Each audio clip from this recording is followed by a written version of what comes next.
कई उपकरण दिखे हैं, जैसे कि बच्चों के खेलने के खिलौने, table fan, toothbrush, hair dryer और इलेक्ट्रिक कटिंग चाकू। आप इसे चालू करते हैं और किसी तरह ये काम करने लगता है, पर ऐसा कैसे? इस वीडियो में हम इलेक्ट्रिसिटी और मैग्नेट यानी कि चुंबक की बेसिक बातें कवर करेंगे और फिर मोटर कैसे काम करता है यह समझने के लिए इन सभी को एक साथ रखेंगे। आइए सर्किट से शुरू करते हैं। हमारे पास एक बैटरी है, कुछ वायर है और एक ऐसा उपकरण है जो बिजली का उपयोग कर सकता है, जैसे कि एक लाइट बल्ब।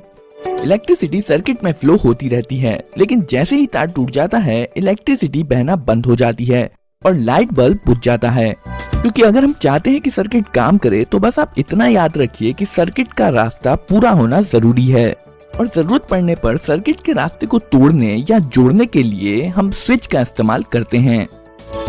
तार से बिजली बह रही है, इसे कन्वेंशनल फ्लो कहा जाता है। अगर हम बैटरी को बाहर निकालते हैं और उसे पलट देते हैं तो करंट दूसरी तरफ से बहने लगेगा। हालांकि लाइट बल्ब अभी भी काम करेगा, लेकिन कुछ डिवाइस ऐसे भी हैं जो करंट के प्रवाह के आधार पर अलग तरह से काम करेंगे। ये थे सर्किट के कुछ बेसिक प्रिंसिपल। अब हम आते हैं मैग्नेट पर। इसमें एक नॉर्थ पोल और एक साउथ पोल है और यह मैग्नेटिक मेटल्स को खींचता है, जैसे कि ये पेपर क्लिप। यदि आप दूसरे मैग्नेट को इसकी तरफ लाएंगे तो विपरीत पोल अट्रैक्ट होंगे और सेम पोल रिपेल होंगे। जरूरी नहीं कि मैग्नेट इसी शेप का हो। उदाहरण के लिए कुछ मैग्नेट ज्यादा फ्लैट हो सकते हैं, जैसे कि ये मैग्नेट। इन मैग्नेट्स को परमानेंट मैग्नेट्स कहा जाता है, क्योंकि यह मैग्नेट्स हमेशा काम करते हैं। आप इन्हें बंद या चालू नहीं कर सकते। यह कई छोटे छोटे मैग्नेटिक डोमेन से बना होता है जो एक ही दिशा में रहते हैं। लेकिन आगे हम ऐसा मैग्नेट भी देखेंगे जिसमें हमेशा ऐसा नहीं होता है। अब हम एक परमानेंट मैग्नेट लेंगे और बीच में एक छेद करेंगे और इसे एक ऐसे रॉड पर रखेंगे जहां पर यह आसानी से घूम सके। इसके साइड में एक दूसरा मैग्नेट लाने पर हम देखेंगे कि रॉड पर रखा मैग्नेट तुरंत घूमना शुरू कर देगा जब तक कि दोनों मैग्नेट्स के विपरीत पोल आमने सामने नहीं आ जाते हैं। अब अगर साइड वाले मैग्नेट को उलट दें तो सेम पोल आमने सामने आ जाएंगे और एक दूसरे को रिपेल करेंगे और विपरीत पोल एक दूसरे को अट्रैक्ट करेंगे। अब अगर हम साइड मैग्नेट को बार बार उल्टा करते रहेंगे तो हमारा घूमने वाला मैग्नेट घूमता रहेगा।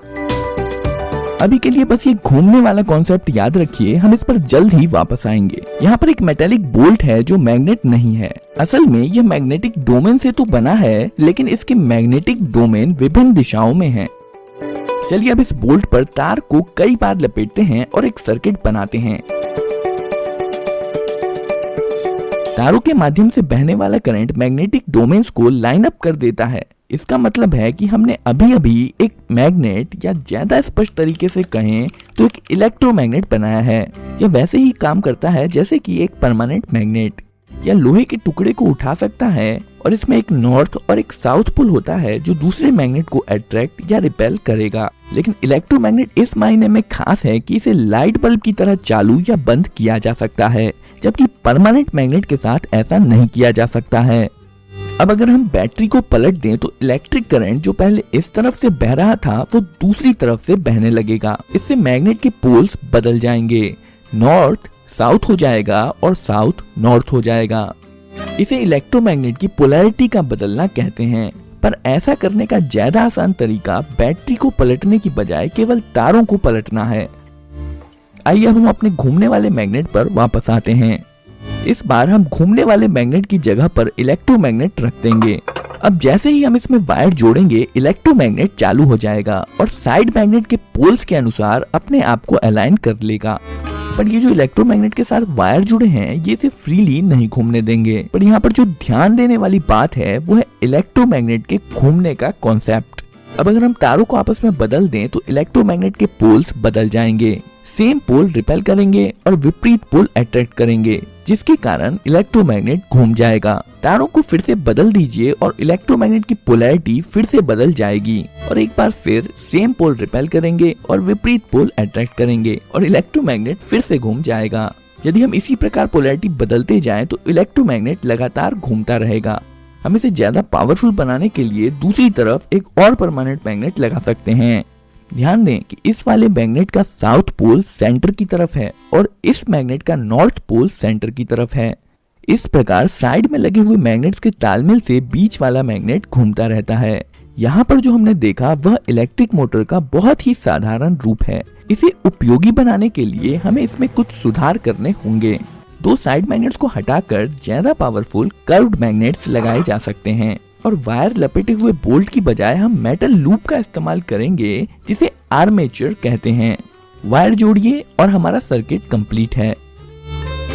इस बार आप इलेक्ट्रोमैग्नेट को फ्लैट मान सकते हैं जिसका साउथ पोल ऊपर की तरफ है और नॉर्थ पोल नीचे की तरफ।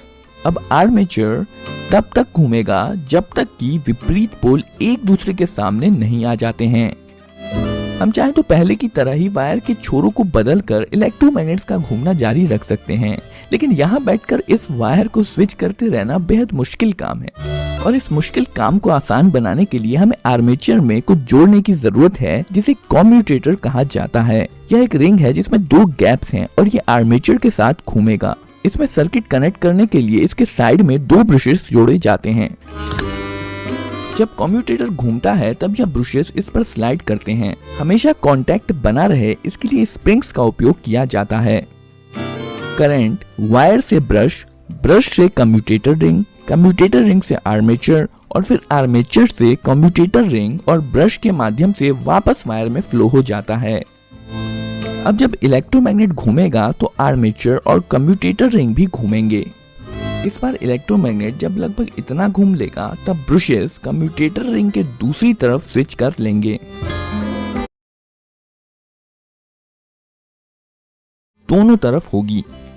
कॉन्टैक्ट स्विच होने से पहले करंट इस तरह से फ्लो हो रहा था, पर जब ब्रशेस साइड स्विच कर लेंगे तब करंट इस तरह से फ्लो होने लगेगा और जब करंट की डायरेक्शन बदल जाएगी तो इलेक्ट्रोमैग्नेट की पोलैरिटी भी बदल जाएगी और आर्मेचर घूमता रहेगा। असल में कम्यूटेटर रिंग यहाँ पर वही काम कर रहा है जो पहले हम वायर बदल कर रहे थे, पर इस बार यह सब कुछ अपने आप ही कर ले रहा है। जब तक यह बैटरी से जुड़ा हुआ है तब तक यह इसी प्रकार घूमता रहेगा। बैटरी डिस्कनेक्ट कर देने पर इलेक्ट्रोमैग्नेट भी नहीं रहेगा और घूमना भी बंद हो जाएगा। अभी तक हमने आर्मेचर पर बस एक लूप का इस्तेमाल किया है।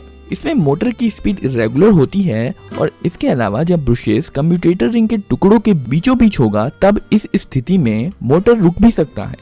इस मुसीबत से बचने के लिए यहाँ पर हम कम्यूटेटर रिंग को और दो भागों में बांटकर और एक लूप जोड़ सकते हैं। शुरुआत में ब्रशेस इन दो कम्यूटेटर के टुकड़ों के कांटेक्ट में होते हैं जो इस इलेक्ट्रोमैग्नेट को ऑन कर देते हैं, जिसके कारण यह घूमना शुरू कर देता है। पर जब कम्यूटेटर रिंग घूमकर इस पोजीशन पर आती है तो ब्रशेस का कांटेक्ट कम्यूटेटर टुकड़े के अगले जोड़े के साथ हो जाता है, जिसका मतलब है पिछला वाला लूप ऑफ हो जाता है और अगला लूप ऑन हो जाता है और अब अगला इलेक्ट्रोमैग्नेट घूमता है। ब्रशेस फिर से कांटेक्ट बदलते हैं और अगला लूप ऑन हो जाता है। मोटर के घूमने के दौरान यह लगातार होता रहता है और लूप्स एक के बाद एक इलेक्ट्रोमैग्नेट बनते रहते हैं और मोटर को घुमाते रहते हैं। कुछ इलेक्ट्रिक मोटर के आर्मेचर में कई लूप्स जोड़े जाते हैं जिससे मोटर स्मूथली चलता रहता है। आर्मेचर के घूमने से जो घूमने वाला बल पैदा होता है उसे टॉर्क कहते हैं। ज्यादा टॉर्क का मतलब है मोटर की ज्यादा स्पीड। मोटर का टॉर्क बढ़ाने के लिए हम कुछ चीजें कर सकते हैं, जैसे ज्यादा वायर होने से इलेक्ट्रोमैग्नेट ज्यादा पावरफुल होता है। उदाहरण के लिए अगर बोल्ट पर ज्यादा वायर लपेटा जाए तो पावरफुल इलेक्ट्रोमैग्नेट बनेगा। आर्मेचर लूप्स भी बहुत सारे वायर से बने होते हैं, जिसका मतलब है मोटर में ज्यादा पावरफुल इलेक्ट्रोमैग्नेट होगा और मोटर भी ज्यादा स्पीड से घूमेगा। यही कारण है कि अगर आप किसी असली मोटर को खोलकर देखेंगे तो पाएंगे कि उसमें बहुत सारा वायर लपेटा हुआ होता है। ज्यादा वायर का मतलब है ज्यादा पावरफुल इलेक्ट्रोमैग्नेट। इसे पावरफुल बनाने का दूसरा तरीका है कि इसमें ज्यादा इलेक्ट्रिसिटी दी जाए। आइए हम मोटर से संबंधित और भी कुछ नाम देख लेते हैं। यहाँ पर जो पार्ट्स नहीं घूम रहा है उसे स्टेटर कहते हैं, जो कि इस केस में साइड में लगे दो परमानेंट मैग्नेट्स हैं। ये स्टेटर एक मोटर केस के अंदर फिट होता है और बीच में जो आर्मेचर है उसे रोटर भी कहते हैं। यही वो पार्ट है जो घूमता है। मोटर के बीचों बीच एक शाफ्ट लगा होता है जो मोटर के पीछे से बाहर आता है। इस वीडियो में आपने जो मोटर देखा है वह एक डीसी मोटर है। अगर आपके पास कोई उपकरण है जिसमें मूवमेंट होता है और वो बैटरी से चलता है तो ज्यादा चांसेस हैं कि उसमें डीसी मोटर ही लगे।